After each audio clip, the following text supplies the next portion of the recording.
When you think of NBA legends, Kevin Garnett is a name you can't just ignore. An MVP, 15-time All-Star, Defensive Player of the Year, and, of course, an NBA champion.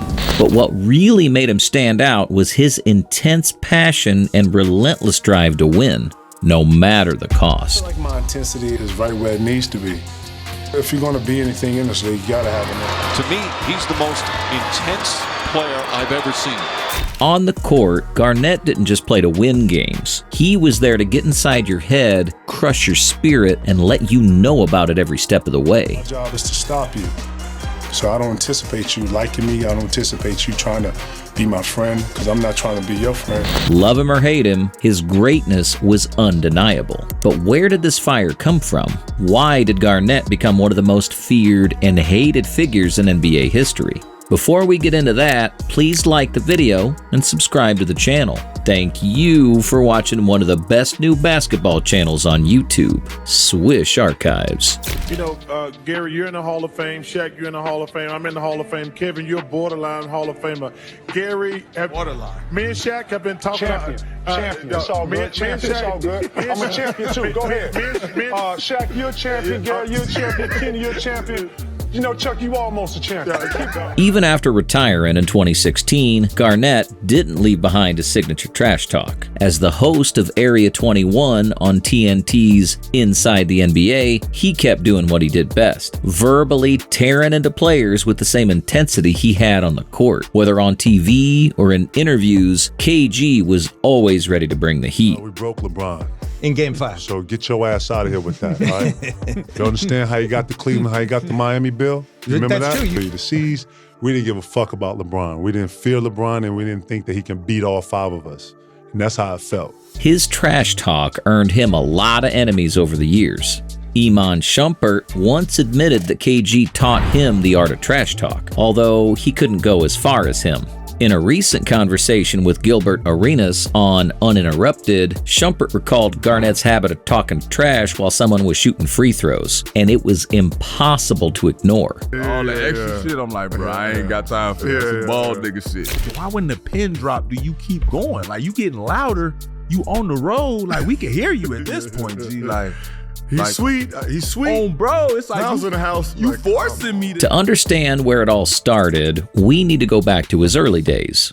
Garnett's rise to NBA stardom didn't begin like most legends. Back in 1995, he broke barriers when he was drafted directly out of high school, the first player to do so since 1975. At just 19, Garnett had a lot to prove. Expectations were sky high, but so were the doubts. He was stepping into a grown man's league without a college resume. That target on his back was real, and he knew he had to fight for everything. The first few years with the Minnesota Timberwolves were full of ups and downs. He was trying to turn a struggling franchise into a contender. In his rookie year, they missed the playoffs, and for the next 7 seasons, they couldn't get past the first round. Despite these challenges, Garnett immediately became a starter and one of the league's most promising talents. By his second year, he was already an all-star, earning the nickname The Kid. His unmatched determination and competitiveness were on full display from day one.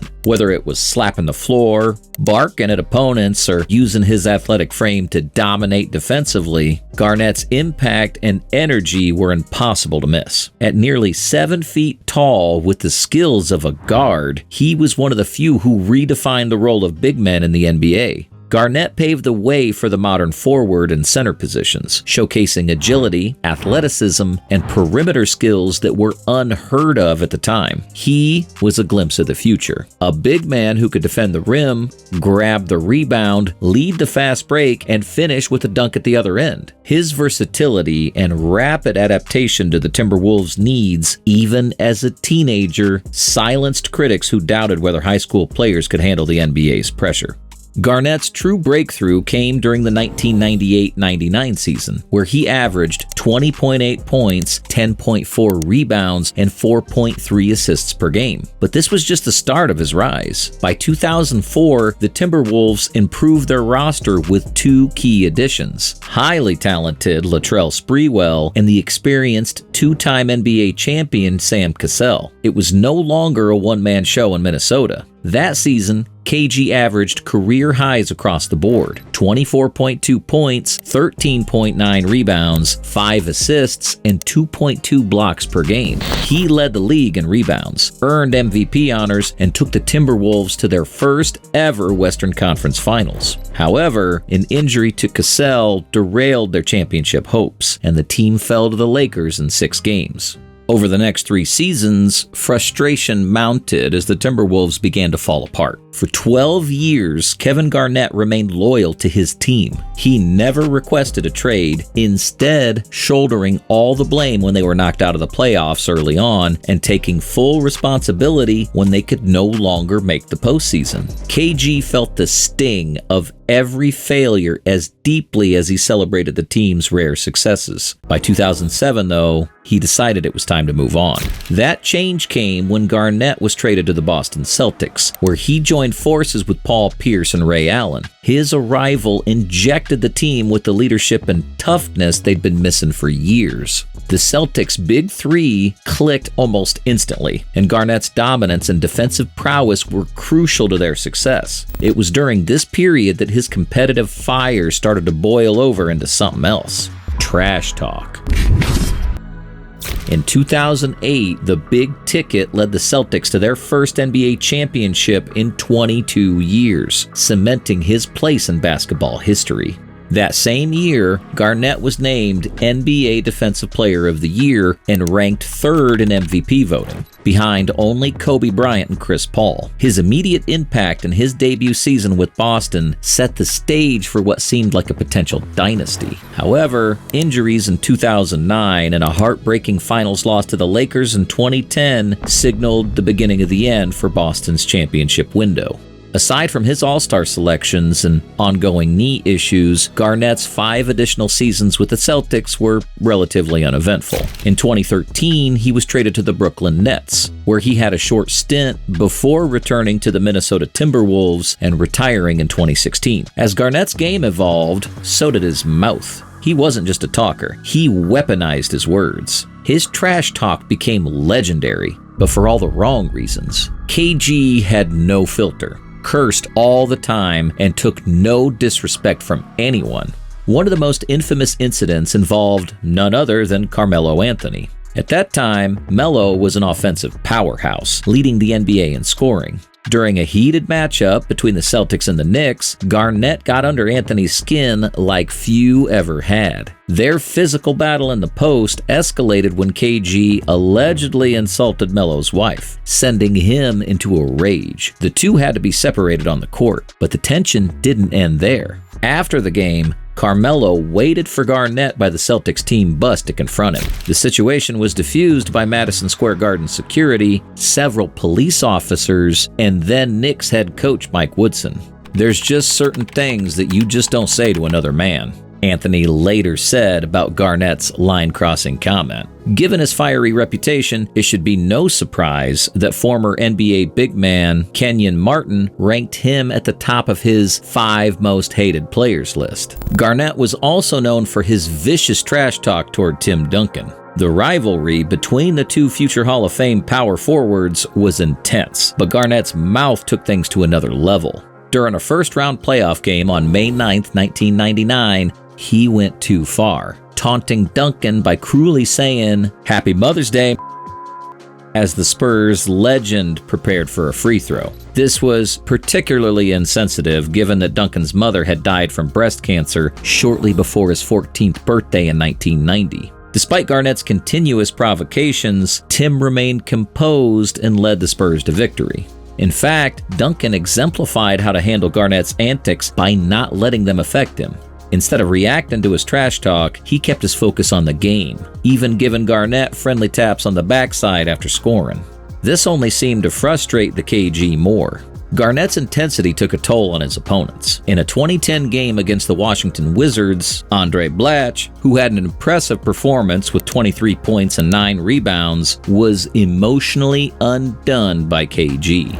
As the Wizards struggled during a crucial 20-4 run, Blatche seemed to crumble under Garnett's relentless pressure. By the end of the game, Blatch was visibly shaken and in tears, having been mentally and physically overpowered by Garnet. KG's own teammates weren't safe either. During a 2008 game where the Boston Celtics were thoroughly dominating against the Portland Trail Blazers, head coach Doc Rivers decided to give the bench players some minutes. However, the Celtics started losing their big lead as Portland mounted a comeback. On a timeout, Garnet took it upon himself to gather the team, yelling at them for letting their lead slip away. Rookie Glenn Davis was on the wrong side of the huddle as he found himself receiving some harsh words from Garnet before eventually being subbed out. Frustrated, Davis broke down in tears on the bench with a towel over his head. Garnet didn't hold back even then, reportedly telling Davis, "Stop crying, you big baby," a line some say inspired Davis's infamous nickname.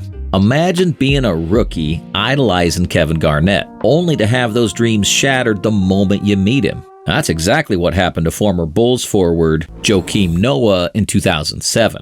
As a rookie, Noah looked up to KG, but when they finally faced off, KG gave him the cold shoulder and plenty of verbal jabs. I had KG posters on my wall.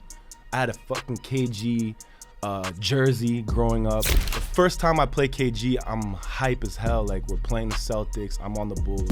So we're at the free throw line, and I remember asking him a question about, you gonna work out with Joe? I was just trying to be cool. Like, I just wanted to say something to my idol, and he just like looked over and he was like, "Yo, like, who the fuck you talking to? Like, who the fuck you think you talking to?" And then like when he said that, I was like, "Oh." From that point on, Noah's admiration for his hero turned into deep hate.